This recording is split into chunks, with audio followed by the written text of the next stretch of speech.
Skllavëruar nga tjetri, burgosur nga bota. Shkruar në hyje, rrëfyer në flet.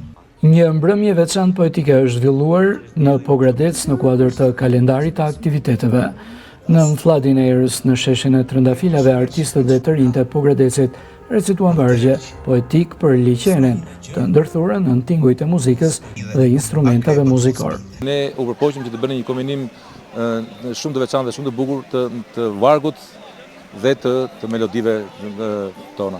Kështu që mendoj që i arritëm qëllimin sepse unë vura re dhe njerëzit ishin shumë të kënaqur, aq më tepër që edhe vendi këtu të ofron një intimitet, të ofron një kënaqësi shumë të bukur. Ne kemi zgjedhur Enkas për mbrëmje të tilla poetike, sheshin e Trëndafilave edhe të monumenteve, sepse është një sheshje e veçantë ku edhe natyra bën sajën dhe sinkronizohet shumë bukur me fjalën poetike. Besoj se tërhoqin në rast se vargjet transmetojnë emocion atëherë, padyshim që edhe publiku do ta mirëpresi dhe do të jetë aty.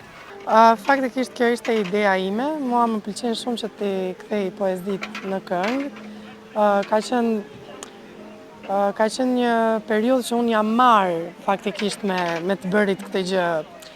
Tek Teatri Metropol në Tiranë, gjatë adoleshencës time, një punë që unë bëja kështu si side job ishte që të ktheja poezit në këngë, po në atë moment, do me thënë që do ishte një improvizim. Dhe kështu, unë ja dhash Jurgenit si ide që ta bënim të njëjtën gjë me një poezit Lasgushit. Prej hapjes së sezonit veror, qyteti i Pogradecit është kthyer në një atraksion turistik, duke organizuar aktivitetet shumta me qëllim tërheqjen e turistëve vendas dhe të huaj.